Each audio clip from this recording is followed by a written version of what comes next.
dulu ya.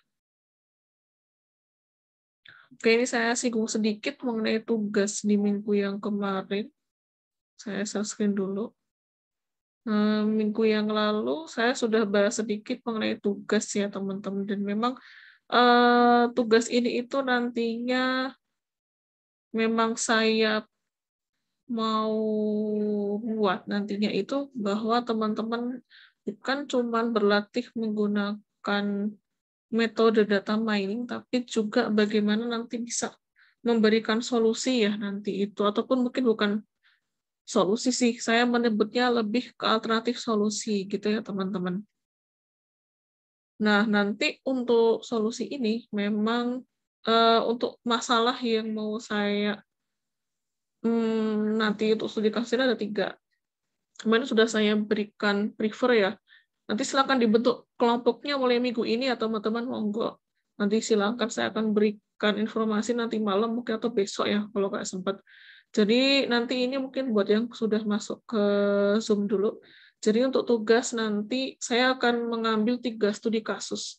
Yang pertama studi kasus mengenai penerimaan mahasiswa baru di UAD, itu yang pertama. Yang kedua adalah data matrikulasi program studi kita dari tahun 2016 sampai 2019.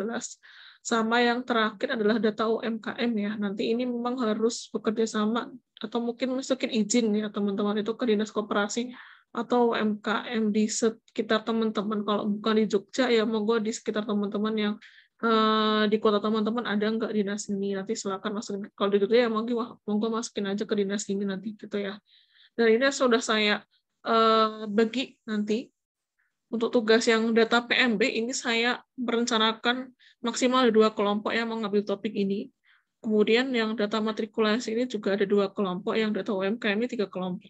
Dan saya cek kalau di portal itu yang registrasi untuk mata kuliah data mining itu ada sekitar 20 orang ya. Jadi perkiraan saya kan kemarin sekitar satu kelompok tuh maksimal 3 orang, tapi kalau 20 kan kalau dibagi 3 kan harusnya ada 7 kelompok harusnya loh ya. Nanti mungkin ada 1 kelompok atau mungkin 2 kali ya yang saya perbolehkan jadi 4 orang 1 kelompoknya gitu ya teman-teman. Monggo nanti malam mungkin atau besok pagi mungkin saya akan berikan list untuk ini buat yang teman-teman yang mungkin belum hadir di sini karena mungkin lagi KP. Ataupun ini mungkin akan saya berikan informasi mengenai tugas ini ya, sama nanti silakan pilih kelompok ini mau memilih topik yang mana gitu untuk tugas ini. Itu nanti ya sebagai informasi awal dulu buat teman-teman yang sudah masuk ke Zoom meeting hari ini itu untuk mengenai tugas, dan memang level tugas ini nantinya akan kita selesaikan dengan metode-metode yang ada dalam data mining ya. Nanti akan dipelajari teman-teman nanti di materi-materi pertemuan berikutnya gitu, nanti intinya kayak gitu. Dan saya sudah share beberapa share mengenai modul mengenai beberapa metode penyelesaian dengan data mining dengan software R ya. Nanti teman-teman termasuk cara instalasi software R-nya itu sudah saya tempel di modul juga. Nanti silakan teman-teman install aja, kalau mau diinstal sekarang monggo boleh, atau mau nanti ya terserah teman-teman sebelum ngerjain tugas juga monggo, saya tidak memaksa untuk harus sekarang diinstal gitu. Tapi sudah saya sharekan di Google Drive modul mata kuliah ini tuh mengenai apa yang mau kita bahas di kuliah itu ada di modul itu semuanya, yang mengenai cara-cara atau langkah-langkah untuk menggunakan R ya dalam sebagai analisa menggunakan data mining. Nantinya arahnya memang kita akan menggunakan metode data mining ini untuk nanti bisa melakukan yang namanya manajemen pengetahuan ya, atau mungkin pengelolaan pengetahuan gitu intinya. Nah, hari ini saya akan bahas itu juga nantinya. Sebenarnya posisi mata kuliah ini tuh bagaimana ya, dan kenapa ada 2 nama di sini, mungkin kalau teman-teman lihat ada data mining dan ya ada dan manajemen pengetahuan gitu.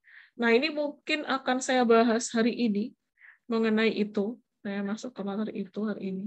Terakhir kita baru sampai ke ini ya, mungkin ke baru mengenal apa itu data mining ya minggu lalu kemarin. Mungkin sudah sampai di sini kali ya.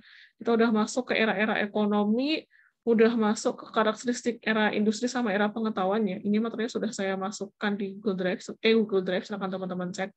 Kemudian kita sudah tahu juga kenapa kita membutuhkan data mining ya, karena ini mungkin saya gedein dulu slide-nya.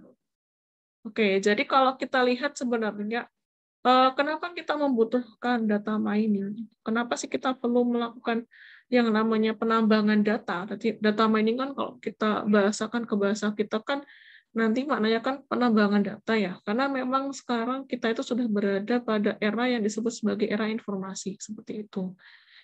Dan kita tahu dalam era yang sekarang ini yang dengan teknologinya itu sudah sangat luar biasa, terutama di teknologi IT-nya, information technology itu luar biasa, maka kita menemukan sebuah fakta bahwa data yang ada di lapangan atau dalam realita itu jumlahnya itu sangat banyak. Dan data ini dikumpulkan setiap hari itu selalu baru yaitu. Selain karena ada perkembangan IT, data yang tumbuh juga ada banyak. Dan memang kita sudah hidup dalam era yang disebut sebagai information age atau era masa informasi ya. Kalau sebenarnya itu, kalau saya sebut tuh nggak cuma era informasi, tapi era pengetahuan atau knowledge era sebenarnya ya. Tapi sayangnya belum banyak orang yang menyadari kalau kita tuh sebenarnya udah masuk ke knowledge era. Orang-orang masih banyak menganggap kita masuk ke era informasi. Padahal sebenarnya kita sudah masuk ke knowledge era sebenarnya. Itu karena sekarang itu kalau teman-teman tahu banyak sekali jenis pekerjaan mungkin yang muncul karena ada era informasi ini atau era analis ini. Contohnya mungkin kalau teman-teman mengenal kreator, itu adalah pekerjaan yang mungkin sekarang luar biasa ya. Jadi ada orang yang mungkin belajar seni misalnya aja, dia tuh adalah kreator. Mungkin kalau teman-teman tahu, saya tuh kemarin baru nemu YouTube yang mengesankan buat saya. Ada kalau nggak salah, waktu itu saya nemu kreator pokoknya orang yang punya pekerjaan dia tuh menggambar apa ya namanya menggambar kayak stiker-stiker gitu di apa ya namanya ya kayak di chat di apa ya media sosial untuk chattingan misalnya kayak WA kayak apa namanya ya kayak ya kalau di Korea Kakao Talk kemudian kayak macam-macam ternyata kreator kayak gitu harga mereka pekerjaan mereka ternyata sangat tinggi. Saya baru tahu kalau kreator-kreator yang buat stiker kayak gitu tuh ternyata luar biasa dan memang stiker yang dia gambar tuh unik-unik sih. Itu kreator ya dan mereka kerjanya di rumah memang maksudnya freelance gitu. Jadi kalau kita lihat sebenarnya dalam era yang information age ini ternyata banyak sekali pekerjaan-pekerjaan yang mungkin disebut sebagai pekerjaan freelance ya sebenarnya kayak YouTuber tuh kan juga freelance mereka. Walaupun pada akhirnya ada beberapa YouTuber yang akhirnya punya tim sendiri atau punya manajemen sendiri, tapi sebenarnya itu juga masih termasuk pekerjaan baru dan freelance juga ya. Apa vlogger kemudian YouTuber itu kan sebuah pekerjaan baru yang dulu mungkin nggak kebayang, tapi sekarang tuh menjadi sebuah fenomena pekerjaan yang baru dan bahkan jadi influencer pun juga sebuah pekerjaan sekarang yang saya tuh nggak tahu kalau mungkin kalau dalam bahasa kita influencer itu dai atau ustadz mungkin ya kalau saya sebut karena beliau lebih tepat disebut sebagai influencer dalam Muslim dunia kita sebagai orang Islam ya sebagai seorang Muslim itu ya beliau para dai para ustazah itu adalah para influencer kita sebenarnya walaupun kalau dalam bahasa bekennya orang-orang barat sana disebut sebagai influencer sebenarnya kita juga udah punya influencer apa kalau dalam orang Muslim tuh influencer kita yang paling utama itu adalah Rasulullah ya, itu yang menjadi panutan kita sampai akhir hayat nanti sampai akhir zaman juga. Nah itu kan influencer utama kita. Walaupun kalau orang barat menyebutnya mereka tuh influencer yang kayak bentuk manusia lah kalau dalam bahasa orang-orang hiburan tuh kayak idol gitu lah. Idol itu kan intinya kan sebagai influencer sebenarnya loh ya. Makanya sebenarnya kalau teman-teman suka idol tuh ya sebenarnya kita berkaca saja sebenarnya kita udah punya influencer yang luar biasa siapa Rasulullah. Kalau para idol mereka kadang baik, kadang juga nggak baik juga. Kalau Rasulullah kan lebih banyak baiknya loh ya dibanding kalaupun ada yang sesuatu yang kurang baik itu kan menjadi sebuah contoh gitu loh. Kayak mungkin kayak kisahnya para nabi dan juga Rasulullah gitu loh maksud saya. Nah itu kan sebagai influencer juga itu cuma sedikit intermezzo aja ya kayak mungkin kalau teman-teman siapa yang aku lupa Nabi yang dimakan ikan paus namanya siapa? Yunus bukan? Saya lupa dia tuh Nabi yang dimakan ikan paus itu siapa tuh namanya aku. Udah inget nggak teman-teman? Oh, Nabi siapa ya? Nabi Yunus. Lupa. Yunus ya. Nah, Nabi Yunus kan kalau kita tahu kenapa beliau dimakan ikan paus, itu kan karena beliau tuh takut untuk berdakwah di umatnya, sehingga beliau lari. Nah, karena itu larinya itu Allah akhirnya memberikan ujian apa? Ya dimakan ikan paus itu. Dalam ikan paus itu ya akhirnya beliau banyak berpikir dan akhirnya ya sudah, dia akhirnya setelah itu dia, makanya kan ada doa Nabi Yunus yang luar biasa itu, yang ketika dalam himpitan tuh doa itu yang benar-benar apa ya, kayak memberikan sebuah kekuatan ataupun mungkin kayak keyakinan gitu. Kan adalah doa Nabi Yunus ketika beliau takut tuh, itu yang beliau doakan. Nah, itu kan juga masuk dalam Quran, doa yang masuk dalam Quran. Nah, itu kan akhirnya itu memberikan kekuatan pada Nabi Yunus untuk akhirnya berani menghadapi umatnya. Nah, itu contohnya aja ya. Contoh yang luar biasa, influencernya Nabi kita sampai sekarang tuh masih menjadi contoh, doanya itu bahkan masih ke Quran ya. Tuh. Atau mungkin kayak Nabi Musa. Nabi Musa itu kan juga sebenarnya Nabi yang apa ya, dia Nabi yang luar biasa juga. Nabi Musa itu Nabi yang luar biasa juga. Cuman kelemahan Nabi Musa itu satu. Nabi Musa itu tidak mampu berkata dengan bukan tidak berkata dengan baik ya. Maksudnya gini, bahasa yang dipakai Nabi Musa itu kadang kaku. Karena ada kejadian, saya lupa, kalau nggak salah itu ada kejadian suatu hari Nabi Musa itu pernah membunuh orang Israel, dan itu menjadi masalah di Mesir kan ya, sehingga akhirnya Nabi Musa itu lari pergi dari Mesir waktu itu, dari tempatnya Fir'aun waktu itu, takut bermasalah dengan Fir'aun. Nah, ketika dalam ketakutan itu Nabi Musa kan berdoa, tolong jadikan lidahnya nggak keluh, lidahnya itu bisa dengan baik menyampaikan. Nah, itu kan doanya masuk dalam Quran juga. Saya lupa surat berapa itu ada. Nah, itu kan juga menjadi doa yang luar biasa juga. Akhirnya kan Nabi Musa diberikan kemampuan untuk bisa berbicara dengan baik, walaupun sebenarnya bahasa yang dipakai Nabi Musa itu kaku. Dan Nabi Musa itu dibersamai oleh nabi lain yang menjadi penyertanya ketika berdakwah itu. Jadi kekuatannya itu di situ. Yang Allah berikan kelapangan di situ. Kekuatan Nabi Musa ya gitu nantinya, walaupun Musa itu punya mukjizat yang lain selain itu sih. Nah, itu kan contoh aja sebenarnya. Jadi sekarang tuh kalau kita lihat banyak pekerjaan yang mungkin menurut saya itu luar biasa, yang sebenarnya nggak kepikir dulu pas zaman saya, karena mungkin teknologinya belum secanggih itu ya. Sekarang jadi pekerjaan, bahkan menjadi sebuah sumber pendapatan yang cuman kalau bedanya dengan influencer orang Muslim, ustadz ataupun dai kita, ustadz sama dai kita tuh tidak membutuhkan uang ketika berdakwah. Bahkan mungkin ketika berdakwah tuh beliau-beliau tuh tidak menerima yang namanya amplop sebenarnya loh ya. Luar biasa kan. Kalau influencer tuh kan mereka berkata kayak gitu karena mereka membutuhkan bayaran dari siapa ya, dari Anda-Anda yang melihat konten mereka. Gitu ya sebenarnya. Ya, bukan nggak salah sebenarnya, boleh sebagai hiburan sih monggo.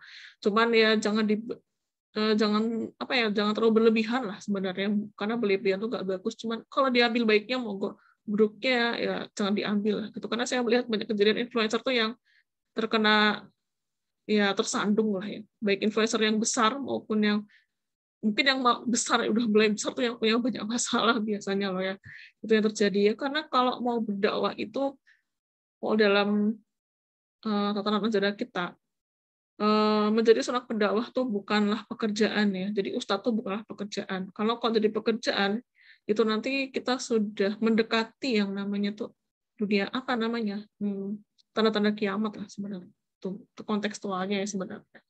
Makanya kenapa saya menghargai banget ada para ustadz yang tidak menerima yang namanya amplop, ataupun beliau tuh tidak menjadikan itu pekerjaan dakwahnya itu. Beliau hanya menjadikan itu sebagai amal ibadah. Karena beliau-beliau itu ada yang punya pekerjaan yang utama, dan itu pekerjaannya dia itu untuk menafkahi keluarganya, tapi ada juga dakwah itu adalah sebagai hal lain yang hal utama yang dia lakukan gitu loh. Itu kontekstualnya ya sebenarnya. Itu sebenarnya kalau kita melihat dari segi orang Islam ya, sebagai intermezzo aja ini.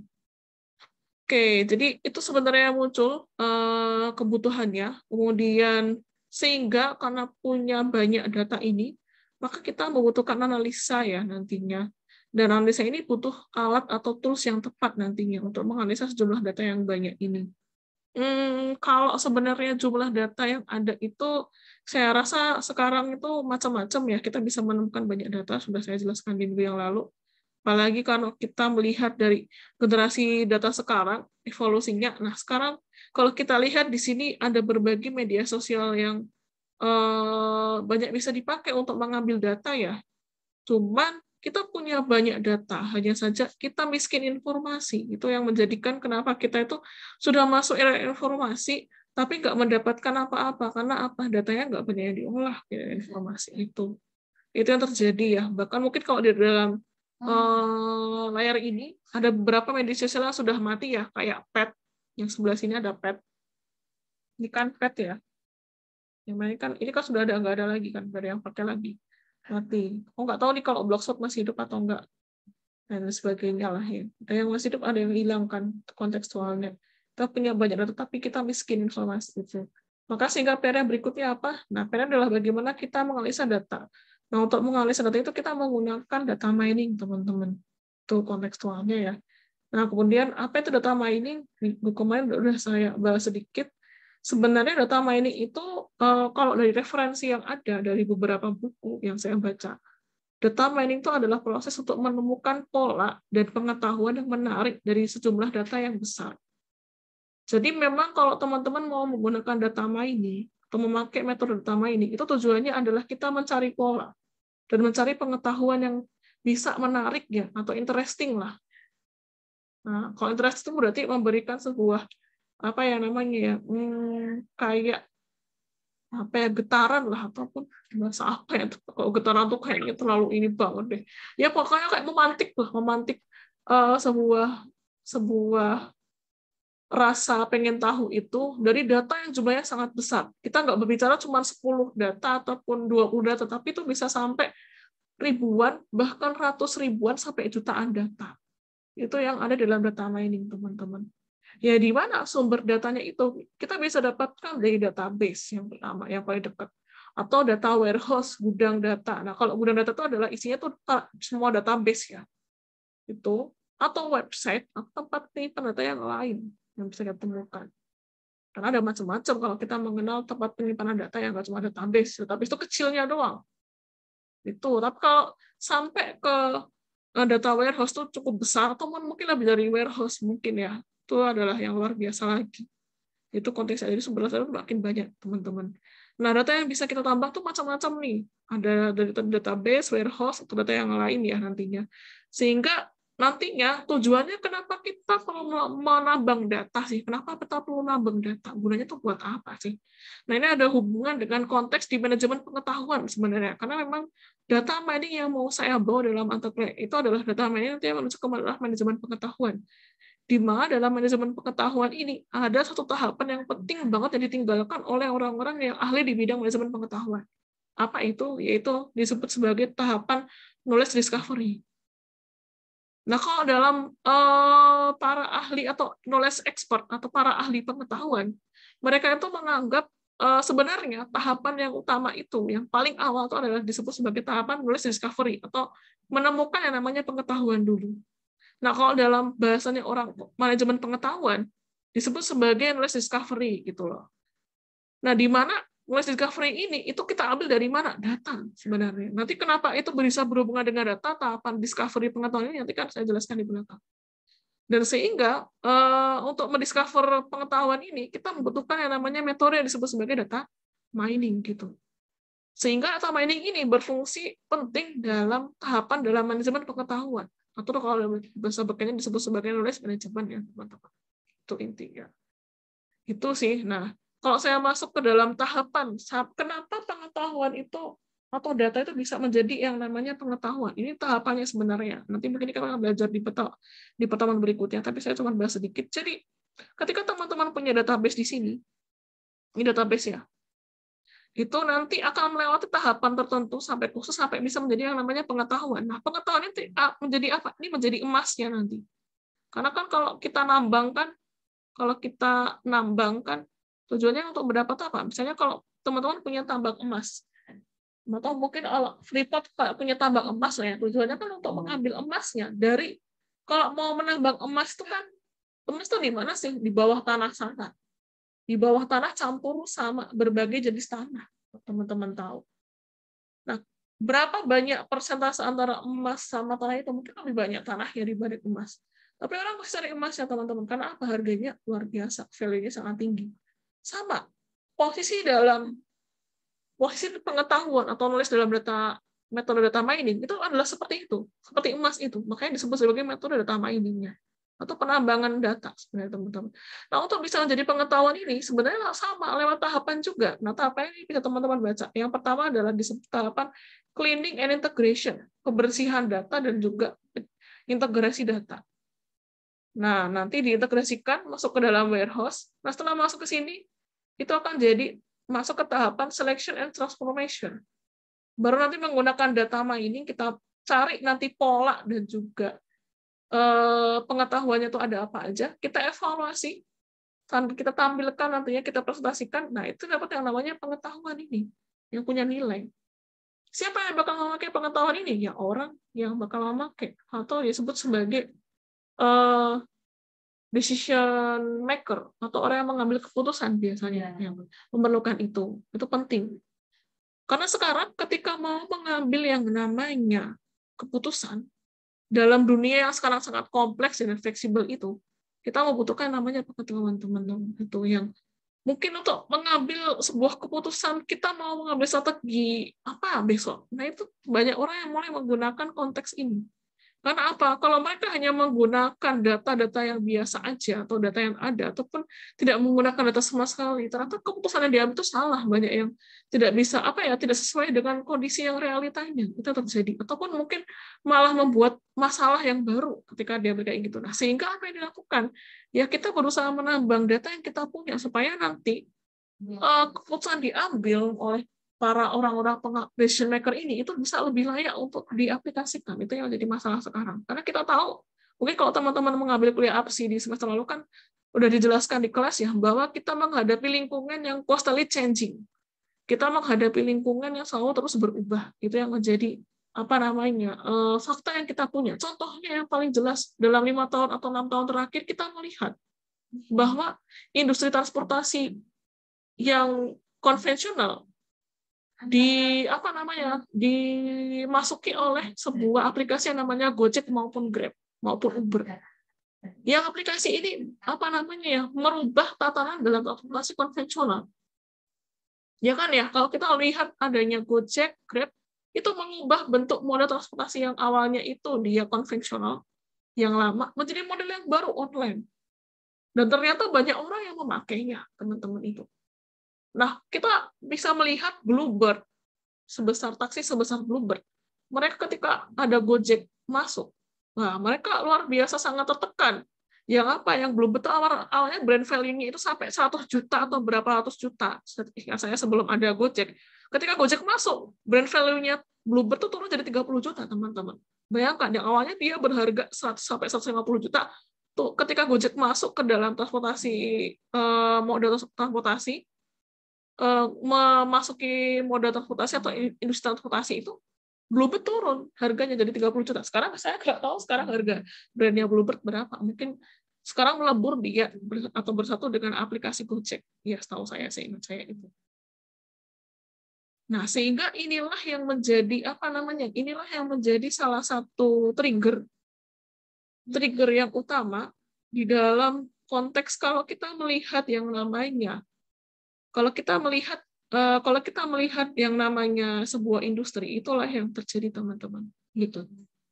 Itu yang terjadi. Nah, itulah yang menjadi kepentingannya. Maka supaya perusahaan itu tidak mengalami kejadian sama seperti Bluebird atau mungkin kelompok bisnis yang seperti kalau kita lihat industri perhotelan. Ketika muncul yang namanya aplikasi yang dipakai hotel itu, aku lupa Traveloka ya. Ketika muncul Traveloka, industri perhotelan kaget banget mereka, dan mereka nggak menyangka Traveloka itu yang awalnya aplikasi startup yang biasa, sekarang menjadi startup yang nilainya mungkin naik di atas level kalau di Indonesia ya. Saya lupa levelnya naiknya berapa. Nah, itu kan menjadi sebuah hal yang tidak tidak bisa kita toleransi sekarang, bahwa rumus lingkungan selalu berubah atau environment constantly changing itu adalah sebuah fakta yang tidak bisa kita Tidak bisa kita tutup mata doang. Sekarang sudah masuk era yang demikian, teman-teman. Masuk ke era yang kayak gitu. Nah, sehingga apa yang kita lakukan? Yang kita lakukan adalah, ya sudah, bagaimana kita bisa bertahan dalam dunia itu, ya sudah, kita harus ini. Kita harus mendata miningkan ini, nanti teman-teman. Gitu. Itu konteksnya ya. Sehingga kita kebutuhannya di situ. Dan memang tujuannya kita mengarah kemana? Kita mengarah bagaimana ini menjadi knowledge discovery. Sehingga bisa bermanfaat dalam manajemen pengetahuan. Itu konteksnya, teman-teman. Itu konteksnya yang penting ya. Itu mungkin. Oh, sampai di sini dulu mungkin ada yang mau teman-teman tanyakan, monggo.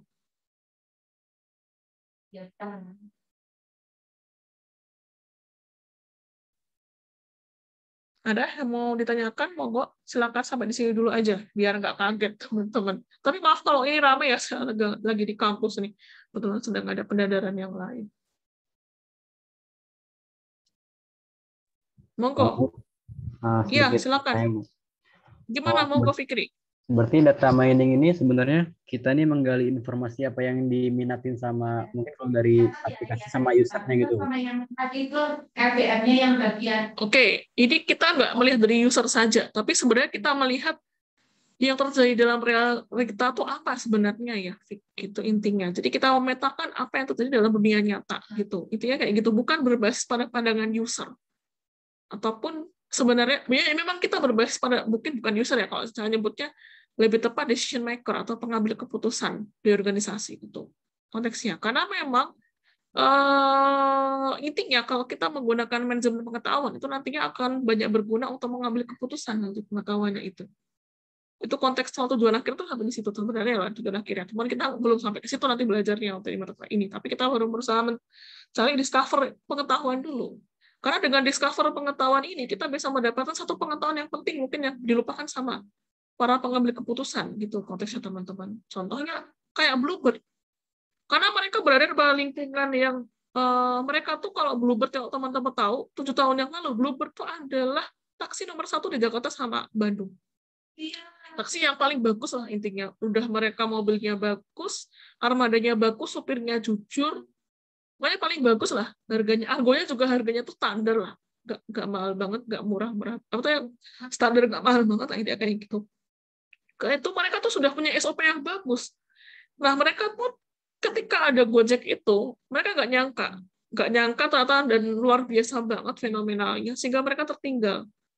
Karena apa? Waktu itu Bluebird mungkin tidak melihat fenomena yang lain yang ada di dalam realita kebutuhan masyarakat. Karena apa? Waktu itu kita melihat 7 tahun yang lalu itu Jakarta tuh kota yang sangat macet sekali.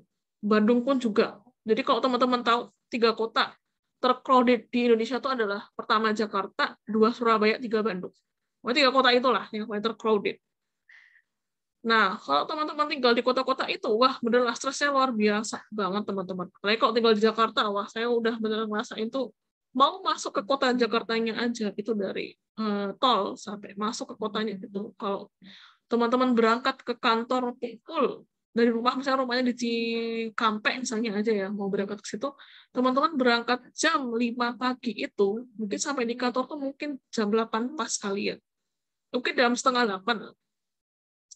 Untuk masuk ke kota itu luar biasa banget macetnya. Kalau teman-teman yang tinggal di daerah sana ya, barat sana ya, Jabodetabek sana, itu yang terjadi teman-teman. Dan apa yang terjadi di sana banyak mobil, satu moda ini. Kemudian di Jakarta itu yang paling parahnya adalah transportasi umumnya tuh ada, ini nggak nyaman lah, udah kayak gitu penuh banget. Teman-teman tahu sebelum ada MRT loh ya, ataupun mungkin sebelum ada KRL lah ya, wah itu beneran lah luar biasa banget lah. Pokoknya tinggal di sana itu, dan buat makan aja itu bisa habis di jalan kalau tinggal di Jakarta itu. Makan aja dari kantor keluar mau makan, nggak makan siang 1 jam itu bisa habis waktunya loh teman-teman. Udah gitu makanan kalau di kantin itu cuma itu doang aja. Nah itu kan yang membuat orang stres tinggal di Jakarta ya, walaupun gajinya gede. Itu yang membuat stres sebenarnya kalau tinggal di Jakarta ya teman-teman. Nah itulah yang mendorong, saya nggak tahu historinya gimana, tapi intinya tuh histori itulah mengawali Gojek muncul, kemudian pengen juga memberikan value bahwa para tukang ojek itu juga berhak mendapatkan kesempatan mereka mendapatkan pelanggan yang tanpa harus menunggu gitu loh, tanpa harus menunggu peluang itu datang, mereka bisa menjemput peluang itu dengan cara apa? Datang ke tempatnya pelanggan. Itu yang mereka cari di Gojek, itu value awal mereka, dan value yang mereka jual itu ternyata berhasil. Bukan kita menunggu, tapi kita jemput dulu. Itu dibangun oleh Gojek. Mereka berhasil luas sekali. Luasannya cukup panjang hingga sekarang ya, walaupun mungkin banyak pemain yang mulai masuk kayak Shopee ataupun mungkin Grab, Uber. Kalau Uber udah keluar dari Indonesia, Uber gagal karena sistem apa ya namanya proses yang mereka bangun tuh nggak cocok di Indonesia, mereka keluar. Uber sempat ada beberapa setahun 2 tahun kali ya, kemudian keluar. Nah sekarang pun juga boleh masuk beberapa aplikasi luar juga, cuma ternyata nggak sekuat seperti Gojek maupun Grab ya, Grab yang mungkin karena Gojek sama Grab ini kan dimiliki oleh orang yang tinggal di negara Asia Tenggara yang notabene hampir mirip ininya ya, hampir mirip ininya. Kalau Uber kan dimiliki Amerika, nah pasarnya Amerika tuh dengan pasarnya negara Asia Tenggara itu kan beda banget. Nah, sehingga mereka gagal waktu itu. Gagal melihat sekelas Uber ya. Kalau Uber tuh kan banyak dipakai di negara maju kayak Eropa, kemudian Jepang, kemudian Amerika tuh pakai negara itu karena mereka sesuai dengan proses bisnisnya dibangun oleh Uber atau budaya yang dibangun oleh di sana di negara sana. Tapi kalau kita ke Uber masuk ke Indonesia mereka gagal karena apa? Ya mereka gagal menangkap pasarnya Indonesia gitu. Itu buat menangkap pasar dari negara-negara produk negara luar itu juga ternyata nggak berhasil langsung teman-teman. Itu contohnya aja ya. Nah itu sebenarnya dicari tuh itu fake. Sebenarnya kita mencari bagaimana bisa masuk ke pasar. Contohnya aja. Sekelas Uber kenapa bisa gagal tuh karena dia gagal mendefinisikan pasar di Indonesia, atau dia mungkin terlalu masalah mengcapture pasar kita sehingga gagal. Itu Uber. Ataupun mungkin kayak Bluebird. Nah, Bluebird terdisrupsi oleh Gojek, Grab. Sekarang saya nggak tahu apakah masih ada. Kalau di Jogja kebetulan kalau kalau Bluebird kan nggak begitu terkenal ya, nggak begitu ini. Tapi kalau di Bandung sana, ya mungkin masih ada, cuman saya nggak tahu berapa brand value-nya mereka, ataupun mungkin masih ada atau enggak, saya kurang tahu lah. Ataupun melebur menjadi transportasi online, saya juga kurang tahu. Ya, itu konteksnya, teman-teman. Jadi supaya tidak ketinggalan itu, makanya kita melakukan tahapan yang disebut ini nantinya, data mining ini. Atau pendiscoveryan pengetahuan, discovery. Itu konteksnya di situ sebenarnya. Nah, untuk melihat pola-pola yang ada, jadi kita kembali ke sini ya, saya akan balik ke definisinya data mining lagi. Jadi intinya kita mau ngapain sih? Nah, kita ini yang saya kasih tanda merah, menemukan pola dan pengetahuan dari data yang kita kumpulkan. Itu teman-teman intinya. Itu sih, Fik, bisa dipahami atau ada yang kamu tanyakan, Fik? Bisa dipahami, Bu. Cukup. Itu yang teksnya, teman-teman. Jadi memang itu yang menjadi menarik seperti itu. Dan ini yang menjadi satu hal yang dilupakan oleh orang-orang di organisasi ya, bahwa untuk mengambil keputusan itu memang kita tuh membutuhkan yang namanya tahapan mencari data ya. Karena saya melihat beberapa perusahaan dulu sempat cari data di Bank Indonesia. Kok teman-teman tahu di Bank Indonesia itu kan Bank Indonesia itu kan bank pusatnya kita ya, atau bank sentralnya negara kita. Jadi semua bank-bank konvensional yang ada itu kan di bawah Bank Indonesia. Nah, di Bank Indonesia itu kalau teman-teman tahu, untuk menerapkan satu kebijakan aja, atau kebijakan ya, karena Bank Sentral kan tugasnya kan membuat kebijakan. Untuk bikin satu kebijakan aja, ternyata mereka itu perlu yang namanya data dan informasi. Itu yang saya tanyakan waktu saya ngambil data di sana. Dan mereka itu ternyata punya masalah yang cukup kompleks. Kenapa? Karena data di tempatnya Bank Sentral kita atau Bank Indonesia itu ternyata tidak serapi yang saya bayangkan, atau punya sistem informasi yang bagus. Atau enggak juga. Mereka punya banyak sistem informasi, tapi enggak banyak dipakai. Jadi mereka tuh sebenarnya punya banyak data, cuman karyawan di Bank Indonesia ini itu untuk membuat kebijakan ataupun mau mengolah sebuah data untuk jadi kebijakan, itu kan ini mungkin saya skip dulu ya. Jadi untuk membuat kebijakan itu ada tahapannya. Nah, ini tahapannya teman-teman. Saya ambil dari modelnya Firestone tahun 2021. Nah, ketika mau membuat kebijakan, kebijakan paling atas ya wisdom ini. Tapi dari mana dapatnya? Pertama, dari kita mendapatkan data dulu. Kemudian masuk ke informasi. masuk ke pengetahuan, baru menjadi wisdom ini. Ini tahapannya. Jadi ketika mau mendapatkan kebijakan, itu harus masuk ke sini, teman-teman. Nah, tahapannya kan panjang ini. Kita nggak bisa skip tahapan yang mana. Misalnya skip dari data ke ini, nggak bisa. Ini. Bisa kita buat kebijakan, cuma kebijakannya itu layak atau enggak ini, akan dipertanyakan. Nah, kalau layak itu, makanya kita memerlukan tahapan ini. Data kita ubah ke informasi mengubah menjadi pengetahuan, atau jadi kebijakan, teman, wisdom di sini. Itu konteksnya. Nah, itulah yang membuat di Bank Indonesia sana, mereka tuh sangat susah untuk buat bikin kebijakan. Kan apa? Mereka tuh butuh banyak data, dan ternyata sebenarnya mereka punya, cuman kadang nggak bisa diakses oleh semua orang karena saking banyaknya sumber data yang ada di sana. Ya mungkin sekarang udah bagus karena sudah ada machine learning, sudah ada data mining. Mungkin lebih bagus sebelum saya pas ngambil data ke sana tuh, itu sebelum ada konteks yang namanya data mining, sebelum ada yang namanya machine learning. Mungkin sekarang lebih bagus di sana ya. Nah, mereka tuh menghadapi kendala demikian di Bank Indonesia segede itu tuh, mereka menghadapi kendala itu. Nah, sehingga mereka ngerasa ketika mau mensimulasi kebijakan yang mereka buat atau mungkin sudah mereka rancang, itu susah. Karena apa? Mereka nggak mendapatkan data yang cocok, ataupun data yang sesuai dengan apa yang mereka cari, ataupun belum mendapatkan data yang banyak lah untuk bisa mendapatkan kebijakan yang bisa dipakai di semua bagian di negara kita. Karena kan kita negaranya kan luar biasa banget ya, kepulauan banget. Tiap daerah tuh punya variabel masing-masing lah ya, terutama kalau di antara Pulau Jawa sama luar Pulau Jawa itu sangat jelas banget perbedaannya. Kalau di Pulau Jawa tuh mungkin stabil, tapi kalau di luar Pulau Jawa itu lebih tidak stabil kondisinya. Nah, sehingga nggak mungkin kebijakan keuangannya Bank Indonesia itu bisa mencapai di pulau-pulau di luar Jawa. Itu menjadi luar biasa buat daerah-daerah provinsi di luar Pulau Jawa, karena variabel mereka lebih banyak. Nggak sama seperti yang di Pulau Jawa gitu. Kalau simulasi itu hanya digunakan di daerah Pulau Jawa, mungkin nggak akan sama dengan di Pulau Kalimantan atau di Pulau Sulawesi. Itulah menjadi masalah sebenarnya di Bank Indonesia sana ya, ketika menerapkan kebijakan keuangan yang mungkin bersifat apalah ya untuk menentukan suku bunga. Kan kalau suku bunga kan dari Bank Indonesia semuanya. Tiap bulan berapa suku bunganya itu kan dia tuh sama orang sana itu. Nanti Bank Indonesia tuh menetapkan suku bunga. Ini tuh dari situ, dari data yang mereka punya. Itu bukan sekedar keluar angka ya, tapi itu sudah ada analisanya luar biasa sekali di situ. Dan banyak data yang dilibatkan mungkin untuk mengambil berapa nilai suku bunga yang bisa dipakai bulan ini. Minimalnya itu suku bunga yang ada. Itu konteksnya kalau kita berbicara di situ ya. Itu kalau di bank, di salah satu Bank Indonesia. Itu kan mungkin di perusahaan lain contohnya.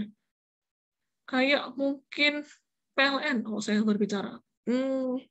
PLN itu mungkin adalah penyedia energi utama di negara kita ya, atau yang cuma satu-satunya penyedia energi. Nggak ada selain PLN. Tapi apakah teman-teman tuh puas dengan kinerjanya PLN? Kalau saya nggak.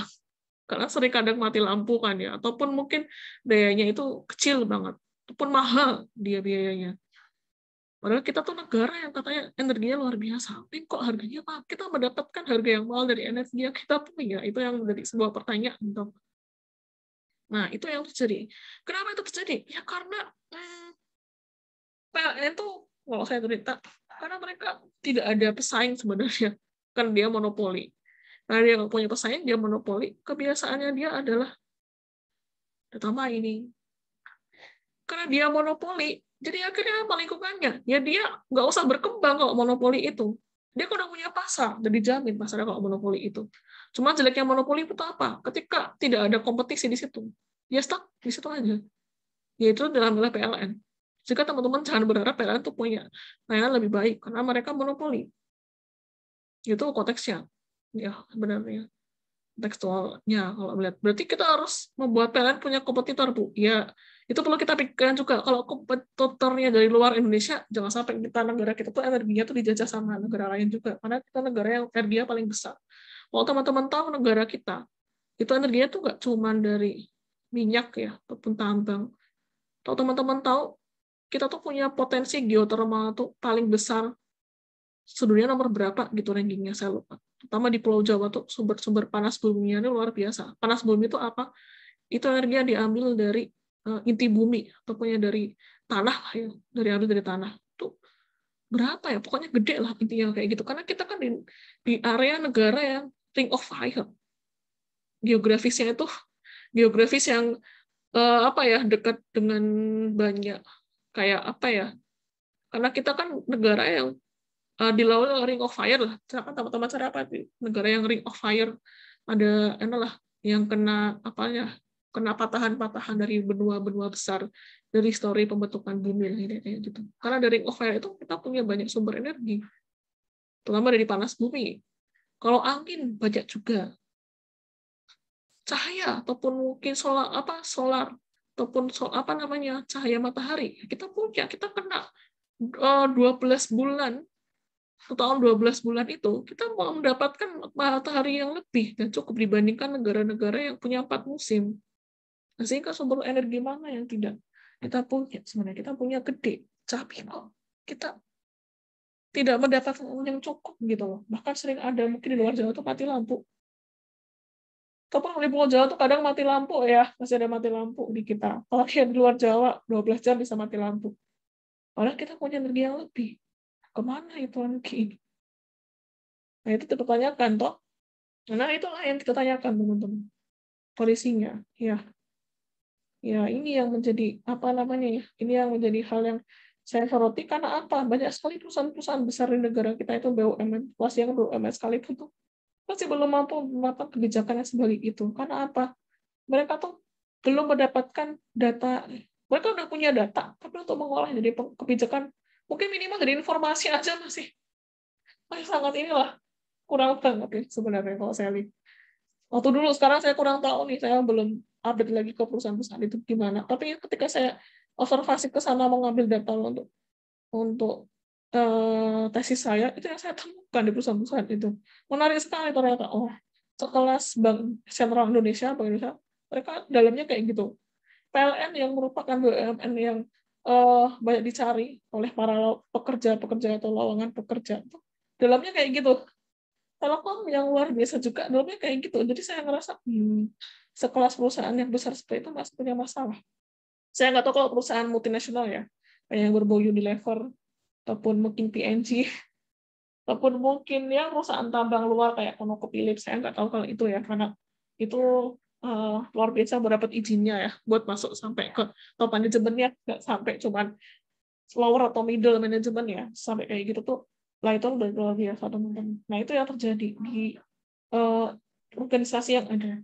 Even dalam itu perusahaan yang segede itu tuh mereka punya masalah teman-teman. Apalagi kalau kita bayangkan perusahaannya kecil kayak UMKM lebih-lebih bisa mengolah data, mereka punya data aja lah luar biasa. Ngolah data apalagi punya aja dah luar biasa banget. Kalau di UMKM lebih ya kita nggak tahu. Padahal kalau kita tahu data UMKM itu 97 jumlahnya itu sangat besar dibanding perusahaan berlevel middle maupun upper ya, yang PT ataupun ini. UMKM itu sekitar 97% totalnya dari semua perusahaan di Indonesia. Jadi perusahaan yang paling banyak negara itu sebenarnya UMKM. Cuman UMKM ini hanya menyumbang berapa persen ekonomi. Nggak sampai 20%. Sedih ya. 97 tapi nggak terserap ekonomi dari UMKM. Sedih banget. Jadi pasar mikro kita tuh sangat lemah banget. Ya, jangan salahkan kalau banyak orang luar atau brand luar yang masuk ke kita. Karena kita aja UMKM tidak melihat hal yang demikian ya teman-teman. Itu conteksnya. Jadi uang kita tuh lebih banyak pergi keluar negara kita ya. Sedih banget itu. Uang kita tuh kita belanjain. Contohnya HP aja. Apa kita punya merek HP produk Indonesia? Belum ada. Kita pakai HP luar. HP orang Cina, HP orang Amerika, apa HP mana lah ya. Kita belum pakai HP merek kita. Contohnya aja. Laptop, belum ada merek laptop lokal ya. Kita pakai laptop luar. Laptop orang Cina, apa laptop orang Amerika ya. Karena itu yang bikin. Dua negara yang bikin laptop. Nah, itu adalah satu hal yang mungkin bisa kita lihat, teman-teman. Itu konteksnya ya. Nah, itulah PR sebenarnya ketika ini. Karena apa? Ini mungkin saya mau nyampaikan fakta ya. Ini saya masuk langsung aja. Jadi siapa yang akan menang dalam era yang sekarang ini? Yang menang itu adalah organisasi yang mampu untuk belajar, mampu untuk mengingat, mampu untuk bertindak berdasarkan informasi, pengetahuan, dan cara-cara yang tersedia. Dan dengan terbaik, itu adalah yang akan menang dalam era ini. Siapa yang menang? Kalau mau tahu sekarang siapa yang menang, teman-teman? Amazon yang menang sekarang. Kenapa Amazon menang? Saya cerita historinya aja ya. Amazon itu 20 tahun yang lalu mungkin ya. Dia tuh pokoknya di awal abad 21 lah, tahun 90-an. Dia tuh Amazon tuh kalau tahu jualannya apa, mereka cuma jualan buku awalnya. Cuma jualan buku. Sekarang apa yang mereka jual? Macam-macam, bahkan nggak cuma buku. Mereka dulu tuh pas adalah e-commerce yang menjual buku. Buku-buku baru atau buku bekas. Dulu. Sebelum ada e-book, zaman masih buku-buku hard copy. Itu yang mereka jual. Tapi si pemiliknya, Jeff siapa itulah, saya lupa. Punya sebuah pandangan. Dalam 20 tahun ke depan besok, buku itu akan tergantikan oleh yang namanya buku digital. Karena waktu dia mengira akan ada pengembangan digital. Dia tuh melihat itu. Sehingga, dan dia merasa, dia kan bergerak di bidang e-commerce pertama ya di dunia. Nah, ketika dia bergerak di bidang e-commerce, sebelumnya itu belum ada e-commerce selain Amazon tuh di Amerika sana. Belum ada Alibaba, belum ada ini. Nah, waktu itu dia pemain e-commerce yang pertama, yang pionir. Tapi dia tahu 10 tahun ke depan besok akan banyak e-commerce yang ada muncul karena teknologi semakin meningkat. Jika apa yang dilakukan oleh Amazon, saya nggak cuma jadi e-commerce yang jual buku doang, saya akan perluas cakupannya, jadi jualan macam-macam ya sekarang ya. Dan sekarang kalau kita lihat Amazon nggak cuma jualan apa-apa, mereka juga bahkan pada awal tahun 2010 atau 2009, 10 tahun atau 15 tahun yang lalu, Amazon tuh sudah mengira dunia tuh akan shifting ke dalam digital karena akan ada smartphone, Android dan ini. Mereka sudah tahu itu. Sehingga apa yang mereka lakukan? Ketika orang mempunyai akses ke internet, dulu kan internet itu kan masih jarang banget, sekarang kan menjadi biasa. Ketika orang punya akses ke internet, itu butuh yang namanya server atau cloud server. Server awan ya yang jumlahnya sangat besar, nggak cuma database, tapi kalau server cloud itu adalah server yang udah bentuknya tuh udah buat gede banget dan banyak banget. Nah, kalau teman-teman tahu siapa paling cloud server yang terbesar di dunia, itu Amazon. Lewat layanan disebut sebagai Amazon AWS namanya, aku lupa. OW-nya apa, siapa aku lupa. Pokoknya itulah yang disediakan oleh Amazon. Sehingga Amazon itu kenapa dia bisa terdepan? Karena dia menguasai dasar dari bisnis internet. Apa? Tempat penyimpanan data, database, tapi bentuknya besar disebut cloud. Sehingga apa? Sekarang ketika kita pandemi ini, kita kan banyak memakai kuota data ya. Nah, itu semua lari ke uangnya Amazon. Teman-teman tahu.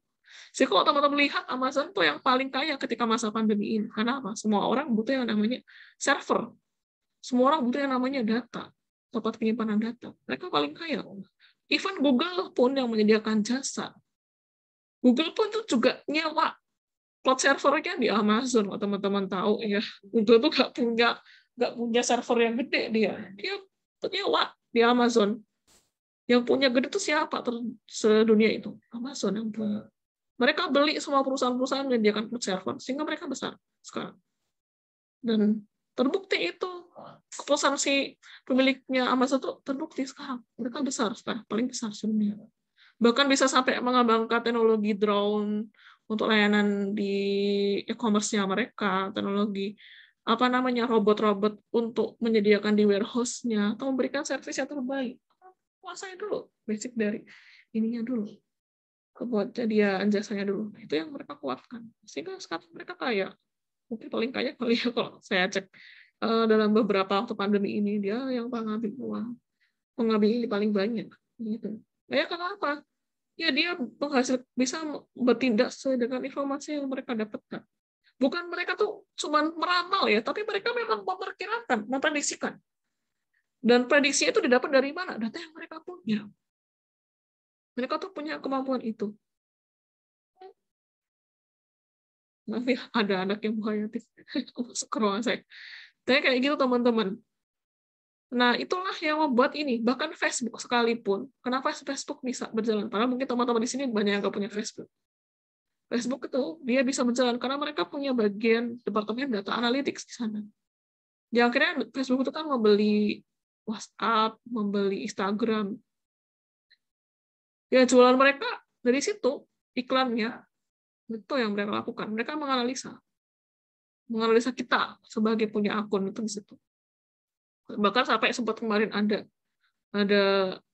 hal yang memanaskan WhatsApp mau apa namanya, mau ada kayak keanggotaan premium harus bayar kita. Yang awalnya gratis, sekarang in-app purchase. Nah, kalau in-app purchase berarti kan ada masa sewa. Padahal yang bikin WhatsApp tuh itu adalah software chatting yang mau dibuatnya itu adalah gratis sebenarnya. Tapi itu mau dibuat bayar, teman-teman. Nah, sehingga itulah menjadi ini ya, teman-teman. Jadi sebuah luar biasa sekali itu. Itu nggak semua perusahaan tuh bisa berpikir demikian ya. Even perusahaan di negara kita pun juga sama ini. Belum ada yang seperti itu ya. Sekeren seperti Amazon ataupun Facebook. Nah, itu adalah leadernya yang berpikir sampai jauh itu. Ataupun mungkin timnya lah yang punya kemampuan luar biasa itu ya. Dan emang apa yang menjadi triggernya? Ini, teman-teman, pengetahuan. Pengetahuan, teman-teman. Ya, di mana pengetahuan itu sekarang menjadi aset yang luar biasa. Tapi bentuknya tuh nggak ada bentuk pengetahuan itu. Karena dia aset non fisik. Intangible assets ya, teman-teman. Itu. Nah, apa yang disebut sebagai pengetahuan? Ini kalau saya analogikan, seperti sebenarnya tuh pengetahuan tuh kayak gini lah ceritanya. Ada orang-orang yang buta. Ini semuanya orang yang buta di dalam gambar ini. Ada orang buta, ada berapa? 6 orang di sini. Kayak orang buta yang diminta untuk memegang gajah. Tapi mereka nggak tahu itu gajah. Jadi ada yang memegang bagian belalai, ada yang pegang kaki, ada yang pegang badan, ada yang pegang gadingnya, ada yang pegang belalainya, ekornya. Nah, kalau orang buta suruh memegang belalainya gajah, apakah dia bisa langsung mengetahui itu gajah? Belum tentu. Ada orang yang memegang ekornya, apakah tahu itu gajah? Belum tentu juga. Tapi kalau misalnya semua orang yang buta ini saling bertukar informasi atau berkomunikasi, aku ini megang bagian itu kayak gini, yang belalai itu kayak gini bentuknya, kalau gading itu kayak gini, ini kayaknya bukan itu deh, bukan silau yang kamu ini kan. Tapi kalau ada orang megang ekornya, ini bukan perangon, tapi ini sesuatu kayak makhluk hidup gitu loh.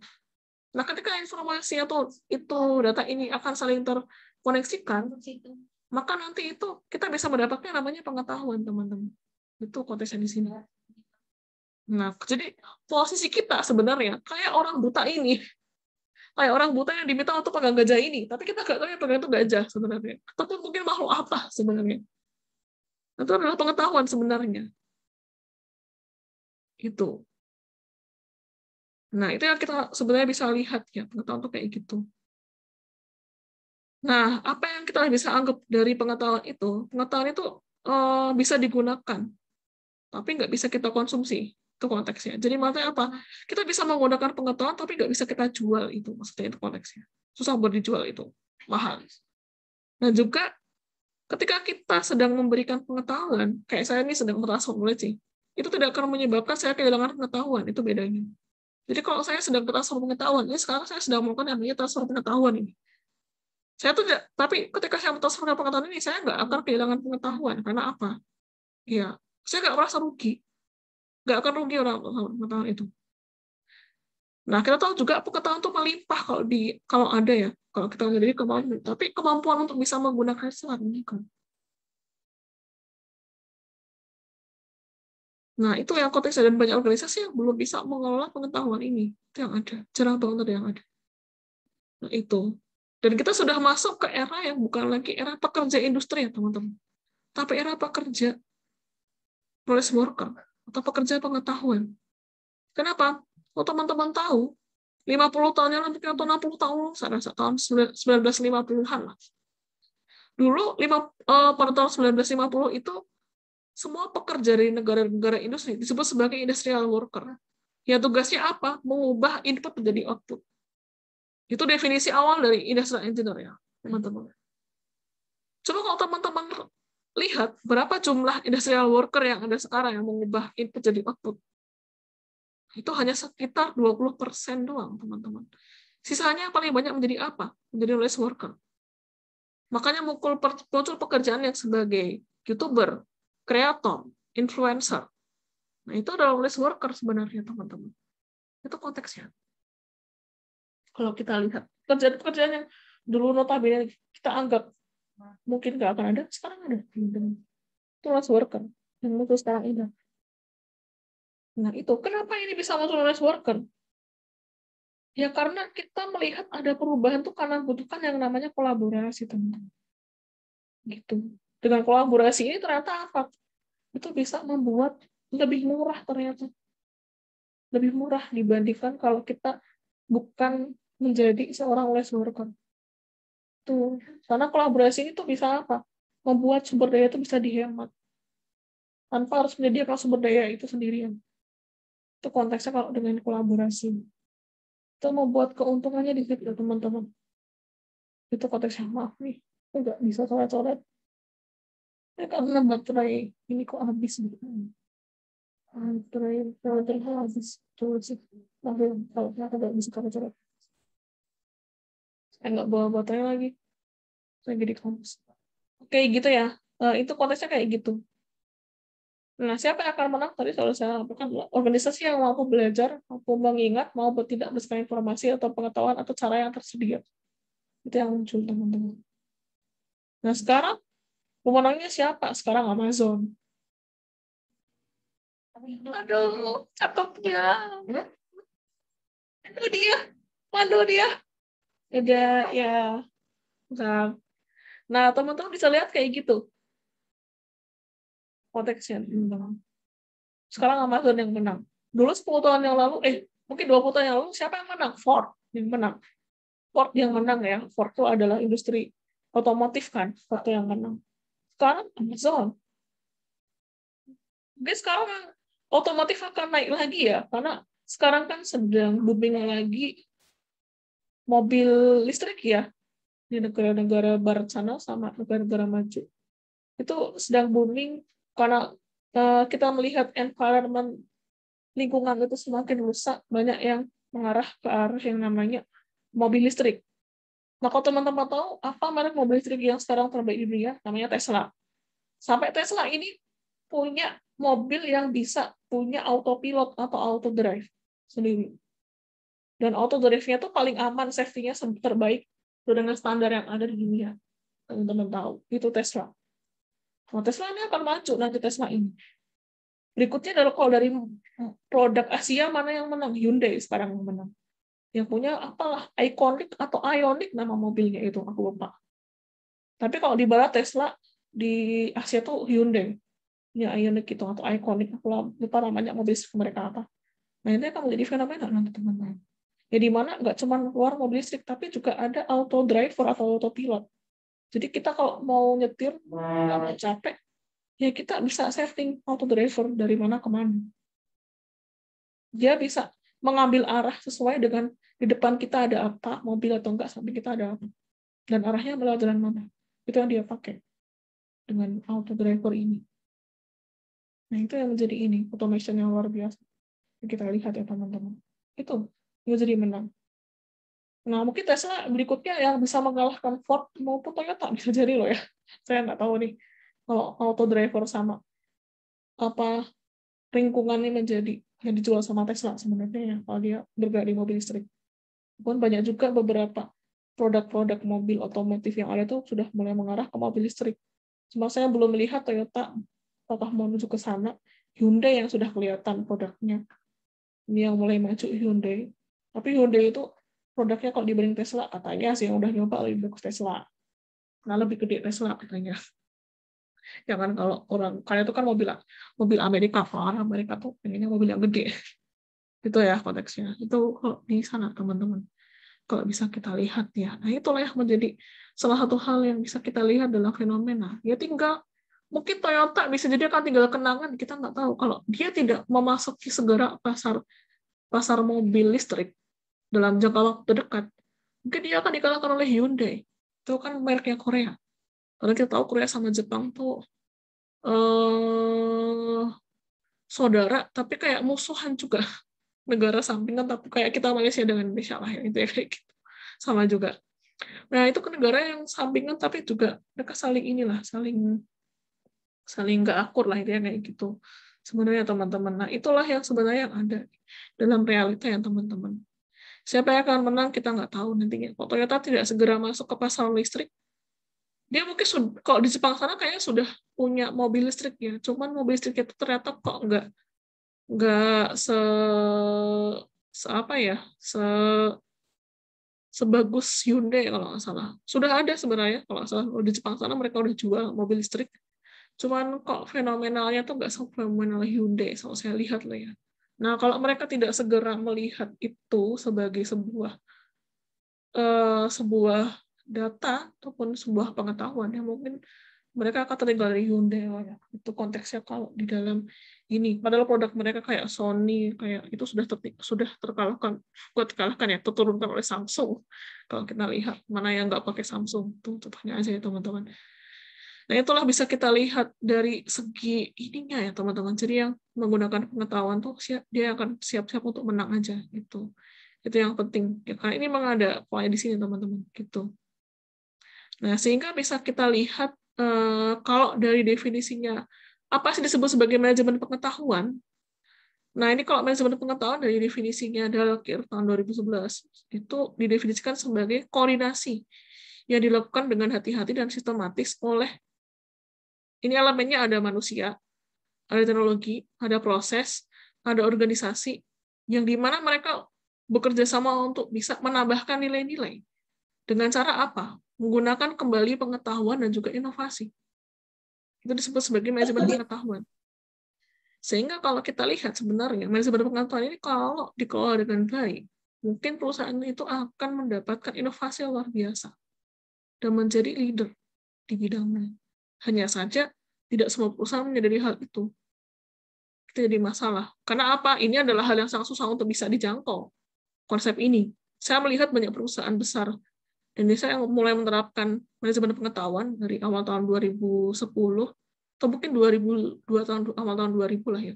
Itu belum ada sampai sekarang tuh yang berhasil menerapkan manajemen pengetahuan. Karena apa? Dalam manajemen pengetahuan tuh ada yang disebut sebagai tahapan ini, ada 4 tahapan ini siklusnya. Dari mulai identification atau capture ini yang di sebelah sini, saya pakai pointer aja ya karena nggak bisa coret. Jadi ini identification ini dulu dari sini, kemudian ke sharing, application, creation. Nah, untuk ke creation pengetahuan ini aja, pertama kan kita butuh capture sama identification ini. Pertama ini dulu aja susah banget. Kenapa susah? Karena kita tidak mengumpulkan, tidak mengolah data yang kita punya. Itu jadi masalah. Atau kita tidak mendiscover dulu pengetahuan yang ada. Itu yang jadi PR.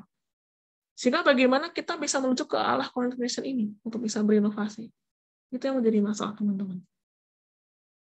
Itu yang menjadi susah. Padahal nggak cukup hanya capture atau discovery, tapi harus sharing, harus application, creation. Ini siklusnya yang harus dilewati kalau mau menjadi perusahaan terdepan di dunia. Kalau mau jadi leader value-nya tertinggi itu di sini. Ya, tapi saya lihat belum ada yang ke sini ya. Even perusahaan terkenal BUMN di negara kita, saya rasa belum banyak yang ada. Kalau perusahaan multinasional saya belum tahu. Saya belum pernah masuk ke top manajemen mereka. Tapi kalau dari perusahaan-perusahaan kita, sedihnya itu. Sehingga kalau kita lihat mana perusahaan BUMN kita yang berhasil keluar atau punya brand keluar, maksud saya belum ada. Itu kalau brand BUMN ya. Kalau brand lokal, Gojek mau masuk ke Vietnam aja susah ya. Kalau saya nggak tahu nih yang berhasil nggak masuk ke Vietnam. Ataupun yang lain, Tokopedia kah? Tokopedia yang punya orang Indonesia nggak ya? Aku lupa. Dia kayak gitu teman-teman. Oke, sampai sini dulu mungkin. Ada yang mau teman-teman tanyakan? Atau ada yang masih bingung? Monggo. Silakan. Langsung buka mic-nya aja kalau mau bertanya.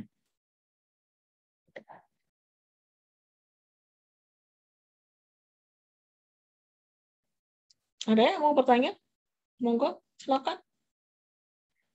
Sampai sini dulu. Atau ada yang masih bingung? Monggo, teman-teman. Atau mungkin lagi berpikir, dalam ya ternyata mata kuliah ini emang sebenarnya bukan main-main. Ini kemarin saya bikin resensi di kelas kan ya. Ini menarik. Ada yang bertanya, saya nggak tahu nih hadir atau nggak di sini yang bertanya itu. Ada 2 mahasiswa yang bertanya nih di materi minggu lalu. Ada yang bertanya satu, bentar ya, saya stop share dulu. Saya mau bahas pertanyaan yang masuk di minggu yang lalu. Kemarin tuh siapa ya? Ada yang bertanya ke saya di presensi minggu lalu. Bu, apa yang Ibu harapkan dari kami dalam mengambil mata kuliah pilihan ini? Itu ada yang bertanya kayak gitu. Saya nggak perlu nyebut namanya nanti takutnya. Dia ada nggak ya? Kayaknya nggak ada deh. Nggak ada. Ada yang bertanya kayak gitu di proses saya.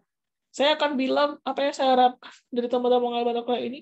Ya teman-teman bisa mengambil makna bahwa ya ketika kita mau menjadi seorang yang sukses sekarang ataupun berhasil atau apalah dalam bahasa yang keren lah ya. Ya teman-teman harus mampu mengolah pengetahuan atau mendapatkan pengetahuan. Nah, bagaimana cara mendapatkan pengetahuan? Ya kita mengolah dari data, intinya kayak gitu. Jadi kalau mau menjadi seorang yang berhasil di mata kuliah ini, ya itu yang saya harapkan dari teman-teman. Bagaimana teman-teman mampu memberikan solusi pada masalah yang saya tugaskan ke teman-teman. Nah, di mana kemarin untuk tugas saya meminta teman-teman monggo nanti mulai minggu ini ya saya akan berikan list nanti bikin kelompok, satu kelompok tiga orang ya, 4 orang buat 2 kelompok mungkin cukup 2. Nanti tak minta milih topiknya tadi itu mau meneliti mengenai PMB UAD, mau mengenai matrikulasi di prodi atau di UMKM itu. Itu yang kita inginkan. Teman-teman nggak cuma belajar metode, karena metode yang kita pelajari di sini itu nggak beda dengan mata kuliah statistika industri sebenarnya loh ya, atau multivariat sebenarnya nggak ada beda.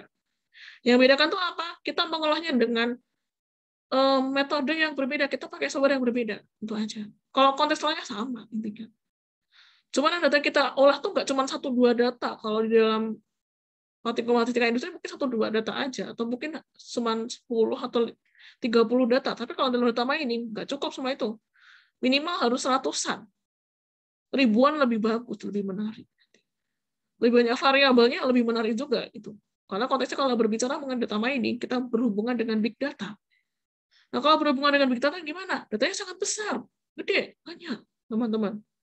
Itu konteksnya. Sehingga PR teman-teman di sini adalah bagaimana tadi. Aku minta untuk tugasnya ini ya, nanti saya aseskan lagi. Kita akan bikin tim, nanti PR-nya adalah ini, monggo. Ini saya nggak menempelkan mau pakai metode apa ya, tapi teman-teman harus bisa merumuskan dari masalah yang ada, ya dilihat nanti apa.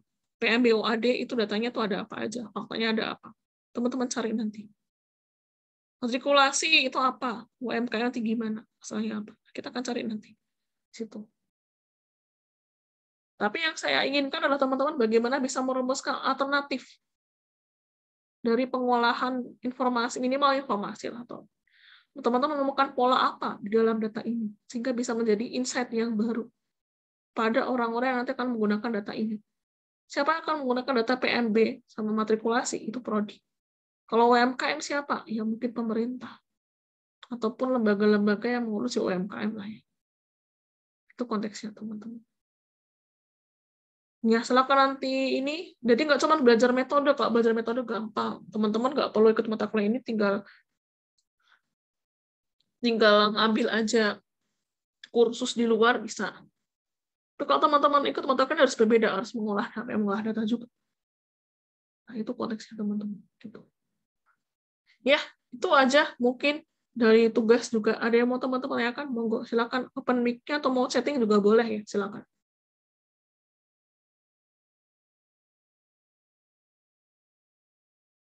Monggo. Ada yang mau bertanya? Silakan. Langsung aja ya. Bu, mau nanya Bu. Gimana Min? Monggo Min. Jadi yang untuk data mining ini kita tuh kan kata Ibu tadi ngolah data yang banyak ya Bu, sampai ribuan ataupun ribuan ya Bu. Nah, jadi tuh kita tuh ngolah datanya tuh pakai sampling gitu nggak Bu? Metode sampling gitu Bu? Kita pakai sampling. Kita ambil semua datanya, nak. Oh, jadi nggak pakai sampel-sampel gitu ya Nggak Bu? pakai sampel kita ambil semua data. Lebih banyak lebih bagus. Makanya itulah kelebihan dari data mining itu kayak gitu.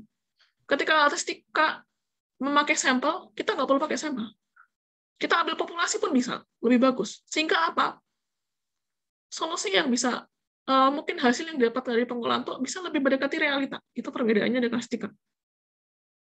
Itulah kelemahannya statistika generasi pertama sama kedua itu di situ. Harus menggunakan sampel. Tapi kalau data mining, justru lebih banyak lebih bagus. Itu konteksnya, Min. Itu kelebihan dari data mining dibandingkan metode statistika yang lain. Sehingga kenapa para decision maker atau orang pengambil keputusan sangat menyenangi metode ini, karena apa? Ini adalah metode yang dekat dengan realita, untuk bisa menggambarkan realita. Ya, dimana kalau pakai statistika, dia terganjal oleh sampel. Nggak bisa banyak-banyak. Padahal kalau mendekati realita, ya kita harus ngambil banyak. Kecuali kalau kita punya batasan waktu, ya itu beda lagi. Tapi kalau nggak punya batasan waktu, ataupun nggak punya batasan dana, ya mungkin kita bisa ambil sebanyak-banyak dana yang kita dapatkan. Itu lebih bagus. Lebih banyak lebih bagus. Lebih banyak variabel, atau bukan variabel, kolom datanya lebih banyak. Atau mungkin apa ya, kolom field-nya lah ya, atau lebih banyak, itu juga lebih bagus juga. Gitu, nah. Itu sih intinya. Jadi Bu, yang samanya data mining sama statistik itu tuh bagian mananya ya Bu? Oke, ini mungkin saya jelaskan karena yang tanya juga di minggu yang lalu. Mau saya sampaikan di minggu ini. Oh iya Bu.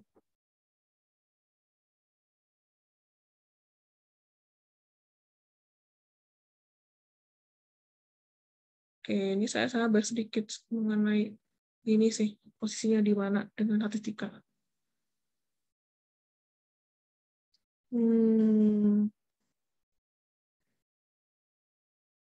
Nah, kalau teman-teman belajar data mining, ini adalah yang bisa teman-teman lihat di gambar ini. Sebenarnya. Jadi irisannya itu ada irisan yang besar, yang fontnya yang besar, yang capital, sama yang kecil. Nah, font yang capital ini, yang besar, itu adalah yang kompetensi dasar yang utamanya. Jadi kalau teman-teman belajar data mining, itu pertama, kita harus punya dasar, minimal lah pernah belajar mengenai konsep statistika. Minimal. Yang kedua, konsep mengenai manajemen science dan information system, atau sistem informasinya adalah soalnya. Sama terakhir, ini ada yang menyebutkan, ada yang boleh, ada yang enggak, yaitu artificial intelligence. Nah, itu kalau orang-orang yang informatika butuh ini, apa kita nggak perlu juga nggak apa-apa, karena kita bukan orang informatika. Nah, itu. Nah, sehingga minimal hubungannya dalam statistika ini, kenapa? Karena kita mau mengenal pola, teman-teman. Di sini irisannya bisa teman-teman lihat nih. Maaf ya, aku nggak bisa coret-coret karena pointer aku, mouse-ku nggak lupa bawa ini, lupa bayar. Nah, teman-teman lihat di sini. Di sini kenapa kita butuh statistika? Karena di sini dalam data mining yang di lingkaran ini kita butuh mengenal pola. Nah, ketika mengenal pola, apa lisan yang pertama? Kita membutuhkan ilmu statistika di sini, teman-teman. Karena kalau mengenal pola atau pattern, teman-teman belajar kan pernah, mungkin saya lupa, apakah pernah belajar mengenai cluster? Pernah mengenal cluster kah? Atau regresi? Tahu regresi nggak, teman-teman? Ini mau tahu regresi. Pernah kan tahu regresi? Iya Bu, ada Bu. Apa tujuannya kita menggunakan regresi? Ada yang masih ingat nggak? Kenapa kita perlu melakukan regresi? Atau regresi itu berguna untuk apa sih sebenarnya? Ada yang tahu? Ada yang masih ingat mungkin? Apa gunanya regresi? Atau model regresi itu sebenarnya mau melihatkan apa sih? Ada yang masih ingat nggak? Siapa di sini nih yang ada di sini nih? Aku tanya deh. Ada siapa? Desi lagi bisa ngomong nggak ini? Lagi nggak KP nggak ini, Desi? Desi, halo? Lagi nggak ada, oke. Malah gini. Salim. Lim. Kamu bisa dengar suara saya nggak, Lim? Halo, Salim? Halo? Wah, jangan-jangan nggak muncul di sini, yang di sini semua nih. Reni ada. Setting bentar. Oh, gimana, Bu? Oke. Desi, Ada, Bu. Mas, ada. Desi masih ingat gunanya regresi itu untuk apa? Atau model regresi itu buat apa, Des? Ya, Bu. Ya, Salim, bentar dulu ya. Desi dulu deh. Des, masih ingat nggak, Des, kalau belajar mengenai regresi atau model regresi itu fungsinya untuk apa, Des? Boleh searching di Google ya, ini nggak harus mengingat-ingat dulu ya. Pakai Google, teman-teman tuh.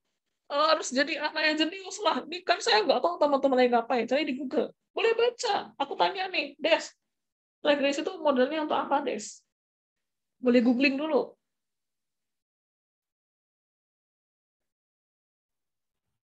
Oke, apa Des? Regresi Des. Gunanya Des.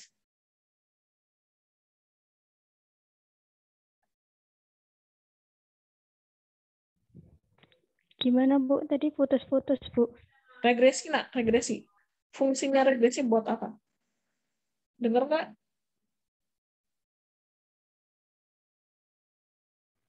Iya dengar Bu. Bentar, aku agak lupa ya Bu. Apa fungsinya? Atau mungkin regresi itu digunakan buat apa sebenarnya? Yang lain mungkin, nggak cuma Desi. Selain Desi, mungkin ada yang sudah ketemu. Apa fungsinya regresi? Fungsi regresi Bu untuk mengetahui pengaruh antar variabel Bu. Pengaruh antar variabel. Untuk menentukan sebab akibat. Nah, hubungan sebab akibat itu sebenarnya mau mendapatkan apa? Atau pengaruh itu mau mendapatkan apa sebenarnya? Dalam sebuah realita. Bisa ditotohkan nggak? Ini aku nggak dong nih, aku lupa nih, aku lupa. Regresi itu buat apa? Aku pura-pura lupa aja deh sekarang. Aku pura-pura lupa. Nah sekarang tolong, ada yang tahu nggak kenapa kita perlu menggunakan regresi? Atau kenapa itu disebut sebagai model yang memberikan hubungan pengaruh atau hubungan sebab akibat? Contohnya gimana sih? Kenapa bisa menyebabkan sebab akibat? Atau kenapa itu bisa menunjukkan yang namanya pengaruh? Iya ceritanya.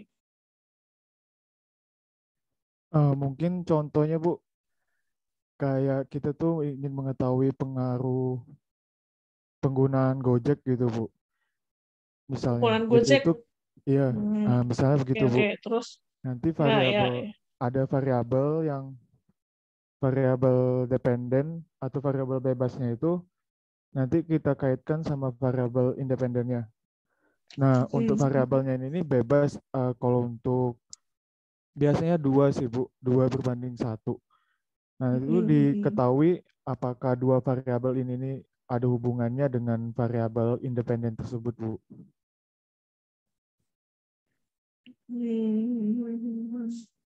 Mungkin Untuk bisa digambarkan regresi. variabelnya yang mempengaruhi apa, dipengaruhi apa, Min.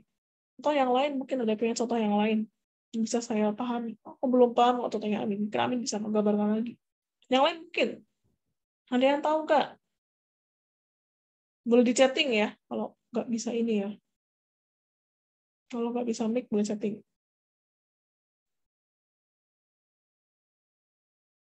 Iya. Pengaruhnya itu mau menunjukkan apa? Atau contoh nyatanya, tadi Gojek itu maksudnya piye? Pengaruh yang Gojek pemakaian yang apa nih? Nah, pemakaian Gojek itu macam-macam sebenarnya. Ya, yang sebelah mana? Bisa digambarkan dengan lebih ini nggak pengaruh yang apa? Kalau enggak contoh ini Bu, penggunaan kantong kantong belanja ramah lingkungan Bu. Jadi itu Terus, bisa dilihat untuk variabelnya itu tuh bisa dilihat dari sikap, norma subjektif atau kontrol perilaku dikaitkan dengan variabel independennya itu niat menggunakan.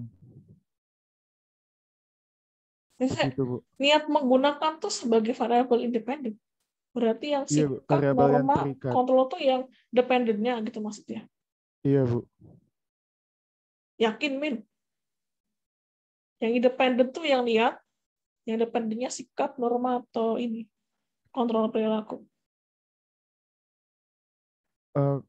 Iya Bu. Soalnya kalau dependen itu variabel Dependen itu apa? variabel bebas nggak sih Bu? Ya aku tanya sama kamu, aku lupa. Aku pura-pura lupa sekarang nih. Kalau ada yang tahu variabel bebas tuh yang apa? Yang lain mungkin. Monggo. Penny mungkin atau Salim Oh, mungkin. kebalik Bu, kebalik Bu. Kembali ke apanya?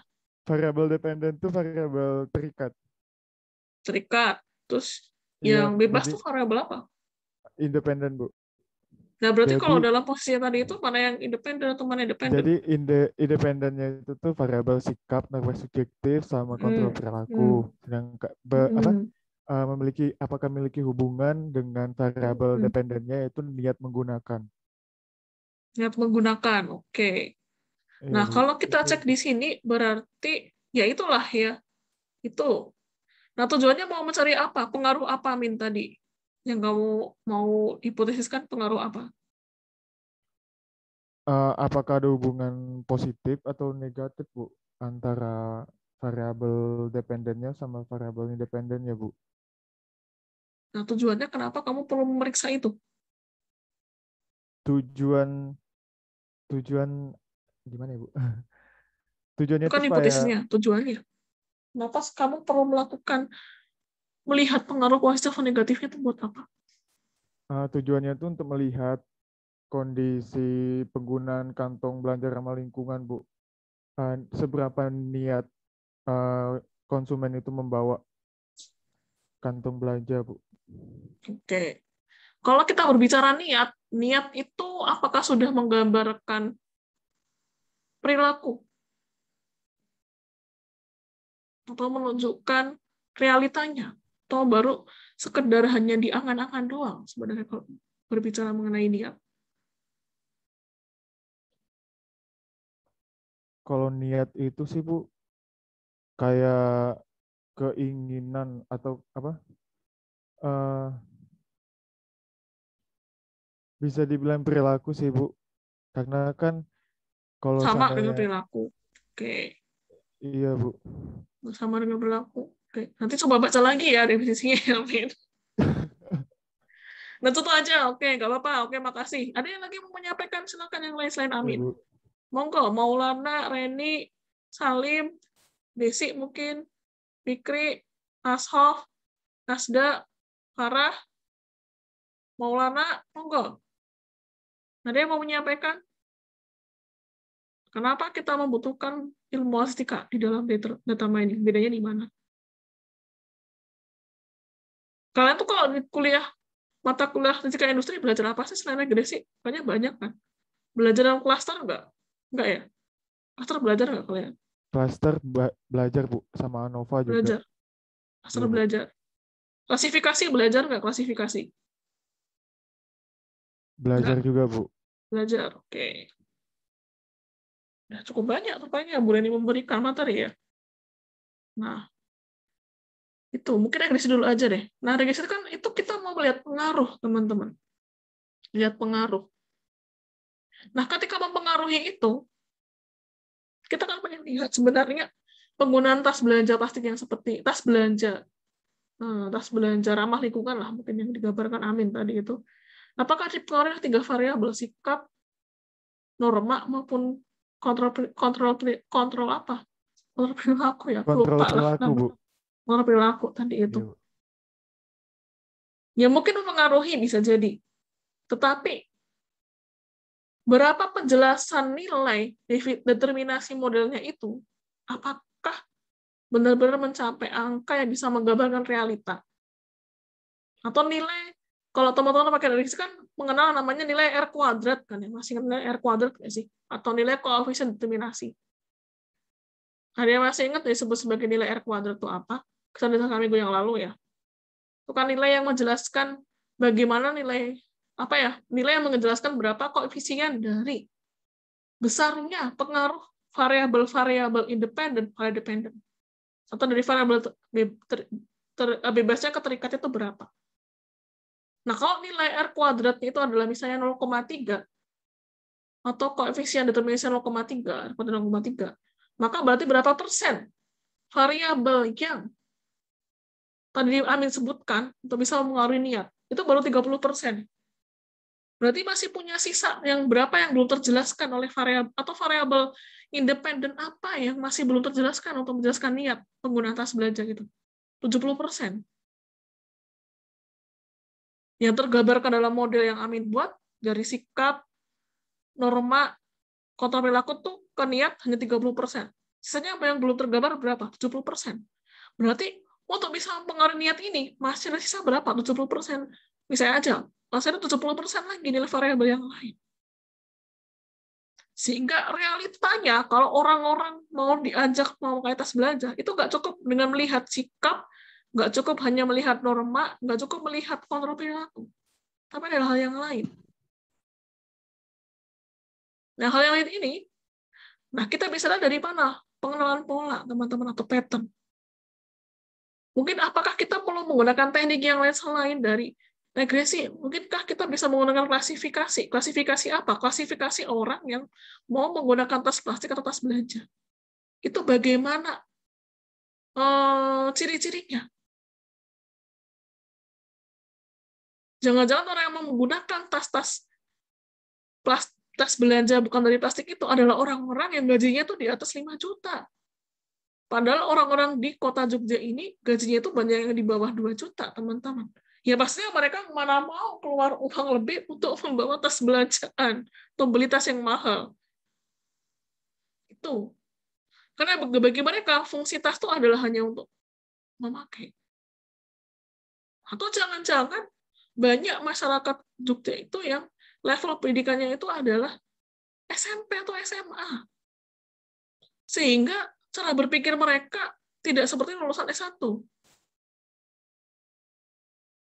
Sehingga apa? Sikap nggak menggambarkan. Sikap normal maupun perilaku nggak menggambarkan keniat. Secara utuh perilakunya itu.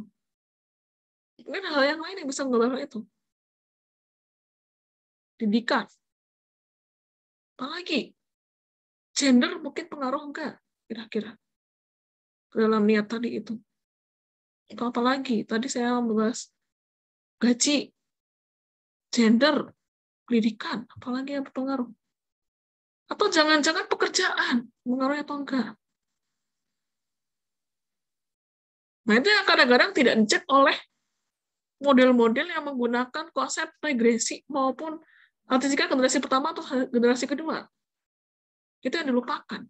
Padahal itulah realita yang ada di lapangan, teman-teman. Jangan-jangan orang nggak mau menggunakan tas belanjaan karena mereka tidak mendapatkan edukasi itu.